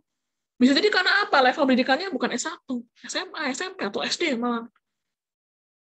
Coba apakah orang-orang yang tua yang level pendidikannya SD itu bisa berpikir sama seperti level S1? Belum tentu. Bukan saja saya bilang merendahkan yang lulusan SD, bukan. Tapi bisa jadi mereka tidak mendapatkan akses untuk pengalaman itu, jadi nggak paham itu apa. Konsep tas belanjaan itu buat apa? Kenapa harus tas belanjaan yang ramah lingkungan? Kamu mungkin nggak paham itu. Yang jelas, yang penting saya belanja dapat tas gitu aja. Tanpa harus ini. Kalau sesuatu harus membawa apa? Ya itu. Kalau mungkin yang lain lah, contohnya apa? Apakah gender berpengaruh laki-laki atau perempuan? Atau mungkin apa gaji? Ya saya tuh gajinya tuh 1,5 juta sebulan buat memberi makan ke anak-anak saya di sekolah. Misalnya aja, ada orang tua yang gajinya 1,5 juta. Mau memberikan anak-anaknya susah, apalagi mau menyadari hal yang kayak gitu. Buat ngurus diri sendiri aja susah, apalagi mau ngurus lingkungan, nggak kepikiran sampai ke situ. Bisa jadi. Nah, pola itu yang mungkin tidak tergambar dalam model regresi, teman-teman di sini. Walaupun sebenarnya bisa menggambarkan, tapi kita perlu penggambaran itu juga. Nah, makanya mungkin nggak cukup hanya pakai regresi. Kita harus menggunakan klasifikasi, clustering, teknik yang lain. Nah, kenapa kita butuh dalam data mining ini? Itu buat dasar, karena nanti kita akan belajar juga konsep klasifikasi, konsep clustering, konsep teknik-teknik yang lain dalam statistika. Itu nanti untuk menggambarkan polanya. Bukan kita meninggalkan, tapi kita mengambil konsep itu untuk diubah ke dalam data mining ini. Karena dalam data mining yang kita gunakan tuh nanti adalah sama konsepnya, cuman adalah caranya. Atau tools-nya aja yang berbeda. Nggak hanya menggunakan SPSS loh ya, tapi menggunakan software yang lain yang berhubungan dengan data mining. Kalau mau clustering dengan SPSS bisa, cuman SPSS kelemahannya adalah tadi dia tuh nggak bisa data yang banyak banget, dia nggak. Kalau variabelnya banyak, mungkin dia error. Apa yang bisa memenuhi itu data mining, teman-teman. Itu konteksnya. Berhubungnya di situ. Dia sih kayak gitu sih. Bisa dipahami nggak kira-kira, teman-teman? Atau amin. Ada yang bertanya juga minggu lalu yang mengenai hal ini. Apakah hubungan statistika dengan data mining? Itu di situ hubungannya. Dari dasar sebenarnya. Kalau teman-teman mau menguasai data mining, minimal lah masih mengingat masalah statistikanya di situ. Minimal tahu konsepnya, cara berjalannya gimana. Tinggal kita pakai dengan konteks ininya aja. Itu aja dengan konteks apa nanti gitu. Kontekstualnya. Luas sebenarnya ya. Tuh. Walaupun kita butuh pengetahuan yang lain. Misalnya nih, kalau saya mau, misalnya teman-teman itu suka model matematika, maka ketika mau menggunakan data mining, kita nggak cukup data mining aja. Tahu juga konsep statistika dan juga content management science. Nah, kalau mau menginjak bagian machine learning, teman-teman butuh kemampuan data mining, artificial intelligence, database. Di sini. Itu machine learning. Nah, kita sayangnya nggak sampai ke machine learning nih. Kalau machine learning itu harus belajar artificial intelligence. Saya belum mampu juga di situ. Itu ranah yang luar biasa kalau sampai ke artificial intelligence, karena kita sampai membangun aplikasi kalau sampai ke situ ya. Kalau ke machine learning itu sampai bikin aplikasi, saya belum mampu di situ juga sampai ke machine learning. Minimal kita tahu ternyata data mining itu cakupannya sangat luas. Cuman nggak semuanya harus kita pahami di mata kuliah pilihan ini. Nggak, kita lebih fokus nanti lebih ke sini nanti ya. Lebih pengenalan pola di sini. Mungkin kita belum melibatkan di sini, belum bisa melibatkan artificial intelligence mungkin di sini. Tapi kita mau mengenal pola. Kalau mengenal pola, makanya kita harus kuat di sini ketika ada juga data mining minimal. Kalau buat artificial intelligence ya kita bisa minta tolong orang teknik informatika nanti lah ya buat membuatkan aplikasinya nanti. Nah itu yang kalau kita pakai di situ buat kegunaannya yang utama. Itu sebenarnya penggunaan dari data mining ya. Wah sebenarnya teman-teman kalau belajar itu kontekstualnya. Kayak gitu, Min. Ada yang mau komentar lagi? Tadi yang tanya Amin ya, mengenai masalah hubungan dengan Astika. Terus itu gimana? Gitu sih, Min, ceritanya, Min. Bisa dipahami? Atau ada yang mau komentarkan lagi, Min? Sudah cukup, Bu. Nah, itu konteksnya. Ya, monggo kalau teman-teman, ternyata ada statistikanya ya, susah ya. Ya, monggo. Kalau udah merasa kayak gitu, ya saya nggak memaksa. Cuman kalau teman-teman berhenti di awal doang kayak gini, ya teman-teman merugi. Karena apa? Sudah saya sampaikan di minggu lalu, pekerjaan yang paling hot sekarang tuh adalah pekerjaan yang berhubungan dengan data science ya, atau data analytics itu yang mau saya sampaikan ke teman-teman. Mungkin kalau teman-teman sudah masuk ke kuliah wajib data analytics sudah dijelaskan mungkin di kelas ya, pekerjaan apa yang paling seksi juga, nah, itu udah nggak itu. Jadi teman-teman mengambil mata kuliah ini tuh adalah orang-orang yang mengambil mata pilihan yang terpilih sebenarnya. Setiap ini bukanlah hal yang saya nggak akan gampang ini susah. Saya nggak akan bilang ini susah. Ini mudah kalau kita pelajari. Tapi kalau ada yang mau menggunakan, itu luar biasa manfaatnya. Bukan cuma buat bekerja besok, tapi untuk pengetahuan kita lah minimal. Atau kemampuan kita lah. Di situ. Karena beneran dicari orang-orang dengan kemampuan yang kayak gini sebenarnya ya. Dan jarang ada orang yang punya kemampuan gini. Ataupun ada tanya aja ke UGM, teknik industrinya, ada nggak mata kuliah pilihan kayak gini? Mungkin mereka nggak punya. Nggak ada data mining atau data analysis di sana. Mungkin belum ada. Di orang informatika, belum tentu mereka punya. Tentu mereka punya. Orang informatika itu juga nggak jadi jaminan. Mungkin kalau jurusan sistem informasi, mungkin baru ada, bisa jadi. Tuh, kontekstualnya, teman-teman. Ya, itu ceritanya aja. Oke, sampai di sini dulu aja. Kalau udah pukul 5 lebih, nanti sebentar lagi maghrib. Maghrib sekarang udah 5:30. Kurang ya, daripada kena maghrib. Oke, sementara sampai di situ. Nanti pokoknya yang bikin kelompok aja lah. Ini yang masih KP, silakan dikabari aja yang ada di kelas, di grup kelas, diinformasikan, saya informasikan di grup kelas. Di grup WA, grup kelas. Kalau Pak, ya pokoknya di grup WA lah, itu ya, kayak gitu. Untuk tugas, nanti saya kasih waktu sampai minggu depan buat membuat kelompok, ya. Itu konteksnya. Ya, paling sementara itu aja sih. Nanti untuk informasi yang lain akan saya informasikan lewat WA group. Termasuk buat presensi juga, saya udah tempelkan di deskripsi box WA group. Lewat itu ya teman-teman. Nanti aksesnya lewat email UAD atau akun UAD lah ya. Jadi kalau pakai Chrome yang udah tersinkronisasi dengan akun email UAD-nya ya. Kalau belum nanti teman-teman nggak bisa buka. Itu ya, itu konteksnya kalau mau presensi. Materi kelas juga udah saya ini tempel juga. Nanti itu materi yang baru saya masukin lagi nanti ke Google Drive. Gitu aja dari saya. Ada yang mau teman-teman sampaikan atau ada yang mau teman-teman tanyakan, monggo.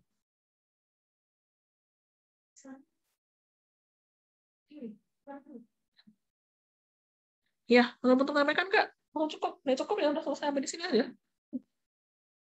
Ya jangan shock ya, ini mata kuliahnya emang kayak gini. Ya, tapi bukan bikin teman-teman serem sih, teman-teman harus sikat. Kata Bu Tami jangan shock katanya Bu Tami. Ya nggak menakutkan, tapi ya kita belajar bareng lah. Saya juga masih belajar kok, saya belum ahli. Teman-teman saya juga masih belajar. Itu kalau zaman saya kuliah belum ada mata kuliah ini. Ini kan baru muncul 10 tahun terakhir ini. Saya selesai 2011. Kuliah S1 ya nggak ada. S2 juga nggak ada mata kuliah ini. Di kelas ITB aja data mining aja nggak ada yang mau ngampu dosennya. Ya itu ya teman-teman. Ya mungkin itu aja sih, nanti kita ketemu lagi minggu depan kali ya. Nanti buat kelompok silakan teman-teman ini kalau udah ada silakan listkan aja ya nanti di grup ya. Gitu aja. Dan mau pilih topik apa nanti untuk studi kasusnya. Ya paling itu aja. Cukup ya. Mungkin nanti kalau ditanyakan silakan lewat WA grup. Oke, kita akhiri pertemuan hari ini dengan baca alhamdulillah bersama-sama. Alhamdulillahirrahmanirrahim. Oke, gitu aja ya. Sampai ketemu lagi minggu depan ya teman-teman. Assalamualaikum. Waalaikumsalam. Waalaikumsalam. Terima kasih, Bu. Terima kasih, Bu. Ya, sama-sama. Aku ada meeting ya.